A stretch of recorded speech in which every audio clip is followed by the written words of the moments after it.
Welcome to Thrive in Sales, the sales training and thriving podcast. Hi, I'm Niraj. I'm an interactive sales trainer and one-to-one coach.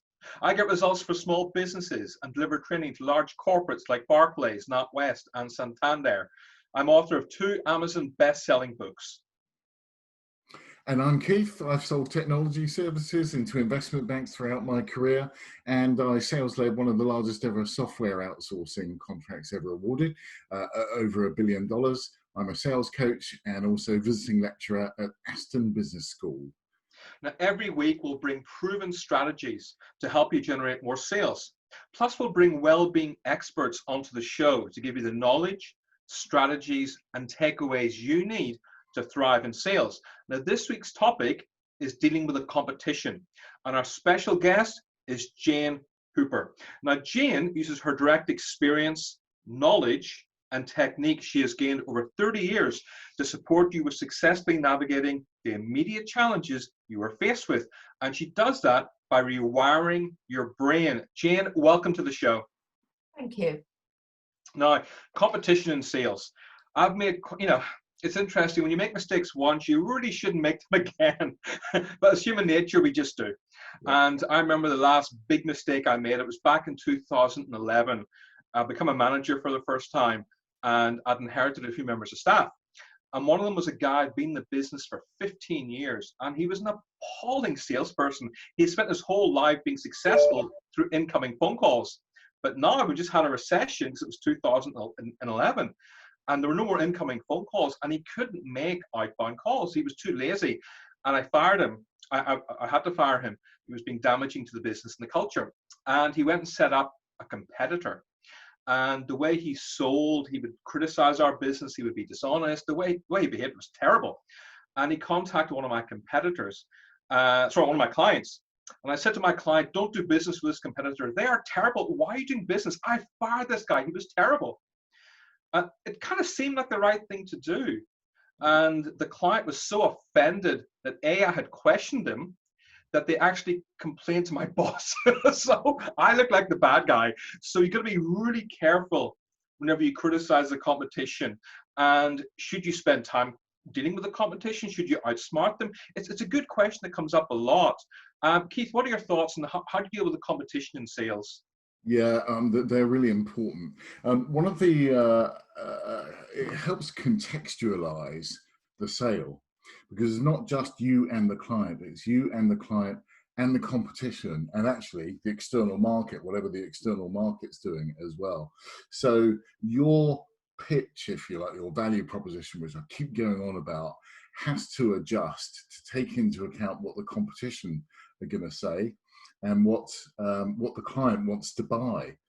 And so it's your responsibility as the salesperson. This is why it takes a little bit more. That's why I'm really interested to hear about Jane's kind of plasticity, if you like, and rewiring, because this would be really, really useful about how to contextualize your pitch. The issue I want to mention here is a guy called Sam Laboritz. Sam was a lawyer, and he defended the Scottsdale boys, a very, very seminal case in the 20th century about 3 boys that were incorrectly accused of a crime, and he defended them. The way he defended them was, what's my defense and what is the competition, i.e. the prosecution, going to do? And he gained out both sides, and that's how he came up with his winning strategy. That was how he was going to win against the competition. And only then, when you've taken into account what the competition is going to do, does that give your strategy power and what I would say is efficacy in terms of relevance in the customer's eyes. You've got to make it easier for the customer to decide on you. So you don't let them figure it out for themselves. You tell them why your solution is best relative to the competition for what the customer wants to buy. That's wonderful. Jane, I'm very keen to know your thoughts on this. How do we rewire our brains to be smarter? Or what triggers do we need so we don't go in? Because it's so easy to criticize the competition. It's so easy in a slight moment, even a slight moment, just to raise your voice or to lose your calm when dealing with people who are just a bit aggressive and untoward in their behavior about your business. So how do you best deal with that? So funnily enough, the old saying about count to 10 is based on the science of the brain. There's two parts of your brain. One works a little faster than the other. And the bit that works really fast is your immediate reaction. So if there is a competitor in your space, you might tend to react and you won't be seen in the best light. But if you literally count to 10, or I internalize it and always think to myself, good for you, the other side of your brain, where you've got your rationale and your reason and your response, catches up to allow you to use the better approach and to respond without coming across as negative, ungrateful, critical. Mm-hmm. The first thing is always pause, take control and respond. Never be seen to react. I love that. That's so important. Pause, take control, and never be seen to react. Fantastic. Yep, love that. Sorry, Niraj, over to you. No, I think that's brilliant. So what if, just out of curiosity, Jane, what if it's consistent from your competitor? What if they're consistently undermining you or saying bad things about your business, which a lot of competitors do, whether you're a small business or a large corporate? You know, you can pause, take time to control and respond at the beginning. That's fine. But what if this problem is long-term? How do you deal with it then? So if you have an ongoing issue, it is around rewiring and developing a strategy that you can use. So to me, if a competitor is actually getting the airspace to criticize you, you need to consider how you are showing up and how, without being critical of them, you can reinforce with credibility to gain respect what you actually deliver. And to me, it's around having the strategies, regardless of all of that, to be even better than you were yesterday. And however difficult that may be, by deleting the negative aspects of it and focusing on the positive, what you can deliver, you allow that to build your credibility. So it's like having a virus protector to cut out the noise of the competitor and allow your proven strategies and programs to deliver what you say. That is so important, because what I like about this is it's not just good business sense, it's actually great for personal development. You know, being better today than you were yesterday is so important in everything we do. It really is. That's fantastic. Thank you for that. You know, we're in a position now, Jane, where a lot of people are now going to be going back to work in the next week or two. And I spoke to a solicitor who wants to remain anonymous, and he's very high profile. And he said almost 60% of people he is speaking to at the moment do not want to go back to work. Partly because many of them have enjoyed time at home with their families, and partly because many of them realize there's more to life than traveling 3 to 4 hours a day. And sadly, in some cases, some people have been spoiled by the money on furlough, sitting at home, getting paid to do nothing. So how do we rewire our brains as we slowly start to get back to work? Because it is going to be quite a big shock for a lot of people to go back to business and have to start selling again. So one of the lines I use is that by harnessing your full potential and utilising the power of the brain, you can actually do less, accomplish more, and achieve your goals with ease. So in response to your question, by using a few simple techniques, you can actually build the time into your day to have that balance. So if you have been enjoying time at home, you can continue doing that by not going back to the old approach, where I suspect some of the people listening will be working long hours in the day, doing work at the weekend. Whereas these techniques allow you to get more done effectively and efficiently, be able to prioritise on what the vital few are, so not the shrapnel noise that gets thrown at you, and being able to cut off and actually understand and believe that by having that other side, you'll actually achieve more in your work life. Wonderful. And can you share some of these techniques with us then, please? Because I'm certainly fascinated by this. Okay, so a few of my favourites, because there are many, but these are the ones that helped me and help all of my clients. The first thing, if I can, is how I relate this is by getting people to think of their brain as a computer, because that's really what it is, the most complex, flexible and amazing computer.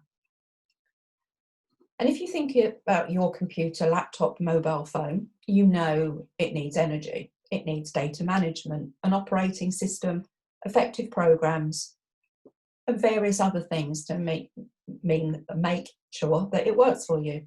So if you consider your brain as that computer, and you think about when your computer is running low on battery, you've got bad data, it needs a good defrag, so you're actually processing slower. You've got viruses and malware running riot, you haven't got effective and up-to-date programs, and you've got all the windows open and it's effectively freezing every 5 minutes, and at the end of the day, overheating and not serving the purpose it was designed to do. So if we invest in our brain as we would our computer, we'd delete the bad data. So we'd get rid of any negative comments, we wouldn't store those. We'd defrag our memory banks, so we've got a faster memory. We'd make sure we have the best operating system, and we'd have programs, or as you said there, winning strategies to deliver what we need to in our role. We'd never run out of charge, you'd never have a low battery, you'd always have the right virus protection, you'd respect it by closing the tabs, not letting it overheat, and you actually might turn it off occasionally. So if you think about that, when we think about ways in which you can help your brain, remember your brain is not designed to do marathons. It actually likes to work in sprints. It can focus on its heavy powerlifting, problem analysis, planning, decision making, short sprints, the things that you need to focus on, only you can deliver. That's when you drain your brain of the energy. But a short sprint works far better than a marathon. I work in 90-minute slots, some people work in 25, but it's total focus without distractions on my priorities. And then you allow your brain to gain. And you take time to switch off from those brain drain activities and actually free fall, as I call it. Because this is when your brain resets and actually regenerates. Not always possible, but I do encourage my clients to build it into their day. A period where you might doodle, be creative about some of the things you're planning. You might meditate, go for a walk. Do something that you're consciously competent as. My favourite one at the moment is I say to my clients that my brain gain is unpacking the dishwasher or folding the washing. It's another task I can do without any thinking. It gets something done and allows my brain just to regenerate a few cells and recharge the battery. And then you go back to the next list on your priorities, another 90 minutes. So by having an approach where you focus for a set period of time rather than continually running, allowing the battery to drain, you will actually get more out of your brain. Less errors, more productive. And it's proven that if you actually put this in place in organisations, your overall productivity will go up. You'll also find that when you allow your brain to have that free fall, you might have your most creative ideas, your aha moments, because you're allowing your brain to adopt brainwave speed, which is more conducive to creativity. And the key thing for the value of these sprints is to know your priorities. Our brain, like a computer, needs to know what you want it to accomplish. So you need to tell your brain, think it through, jot it down explicitly what you want to achieve in that day, that week, your goals, your priorities. And the key thing is to remember only have a few, maybe 3. Like any computer, the brain likes to finish and close loops. If it doesn't finish those things, it just wastes energy seeking the answer. And also, if you're not clear on what you want to achieve, your brain will second guess. So I always say to people, really be clear daily, weekly, however, for whatever time frame, that you know your priorities. To help people, in terms of very quickly, a good way to clear any of the clutter is to do a brain dump, which is where end of the day, beginning of the day, it's personal preference, you literally clear the clutter from your working memory. It could be a word, a sentence, a picture, it doesn't matter. You just get it on a piece of paper and app. It's not a to-dos list, so never tick it off or assign time. It's literally decluttering your brain. You will then allow the priorities to actually become clear. Your brain then won't be reminding you of all this clutter when you're trying to focus and concentrate, because as far as your brain is concerned, you've acknowledged and written it down or noted it down somewhere. So it actually turns off your reminder system so you can focus. And I usually find when people have cleared the clutter and they apply the old important and urgent, they find that very few of the things that are cluttering up their memory banks are important to them. So sprints, brain gain, download any of the clutter. So much information here, Jane. This is actually incredible. Thank you so much for that. My notepad. Already, thank you. Mine is so much better. Don't worry. Yeah, absolutely. I mean, there's a lot of takeaways from that. I mean, you mentioned 90 minutes, which I think is incredible. How long do you go, Keith, uninterrupted without working? Because I can do about 50, 55 minutes. How long do you go? Actually, I resonated greatly with what Jane said there. And we've had a number of guests that have come on and talked about Pomodoro timers, 25 minutes. Now, it might be my age, but it sometimes takes me 25 minutes just to get up and running, to get into the zone, to have that sort of thought process. So for me, what's important is what works for you. Yes. For me, it's an hour and a half.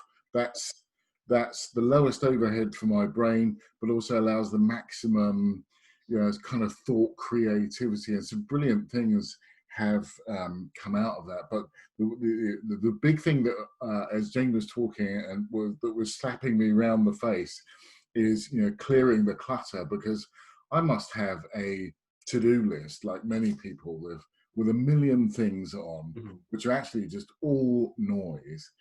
And so focusing on what's really important or really urgent, if you like, and majoring on that is absolutely a huge priority for me. And that's why I need to change the way that my brain thinks to declutter itself, if you like. Lastly, I remember there's quite a famous scene on The Simpsons, which is that highly intellectual show we all come across from time to time. But actually, the people that write that are geniuses. There's quite a famous scene where Homer is running across the screen, holding his head, saying, "Oh, I can't take any more. My head's too full." I absolutely, that feels like what Jane was kind of describing for, but I really related to that scene, because sometimes your head is just so full, there's no room for anything else. I think Warren Buffett refers to it as a bathtub memory. You've got to get rid of stuff before you can take more stuff in. It's interesting, really interesting.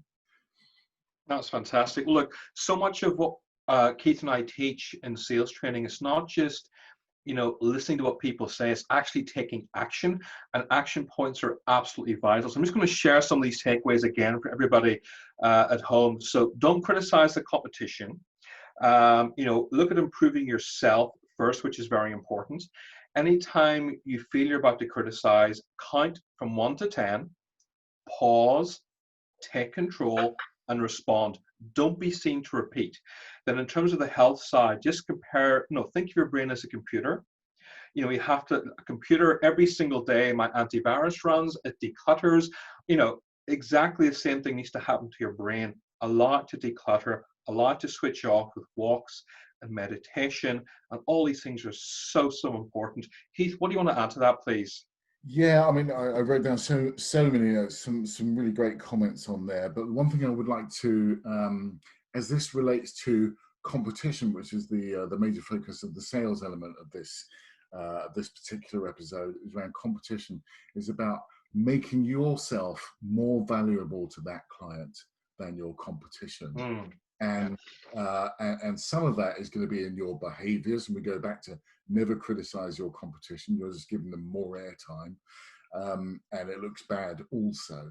But telling your client something about their business or their market that they didn't already know, that makes you a very valuable commodity. So if it's a really big account and you're working your way around the C-suite or with senior managers, you can often be the voice of their integrity, and discretion are major parts of that that responsibility, if you like. But you can often tell them things about their business that if you like, their subordinates wouldn't tell them. Speaking truth under power comes, and that's really at the core, at the essence of making yourself a really valuable resource for that particular client. So I really feel strongly about that. That's fantastic. And Jane, is there anything else you would like to add at the very end there, please? There is one thing, and it takes me back to the C-suite and just picking up. It wasn't directly related to competition, but it was a turning point in my career. And I was actually heard to say, never be silent for fear of being wrong. Speak out and let them prove you wrong. Never be silent for fear of being wrong. Speak out and let them be wrong. Is that correct? Let them prove you wrong. Wonderful. That is fantastic. Jane, thank you so much for your advice, for your tips, everything you've given us today. If any of our listeners want to get in touch with you, what's the best way to do that, please? I do have a website, janehooper.co.uk. I'm on LinkedIn as well. So if they want to go in and drop me a message in LinkedIn or go via my website, they'll get more information there. And I'd be delighted to share more of my techniques on how to harness the full potential of your brain. That is fantastic. Well, Jane, thank you so much for your time. We really appreciate that. There's so much great value you've given us here. Now, if you have any questions, any points you want to raise on this show or on future shows, or if you want to hire Niraj and Keith for sales training, please email us hello@thriveinsales.com. We'd love to hear from you. Also, don't forget to subscribe so you never miss an episode. Yep. This episode was brought to you by Monkey Pants Productions.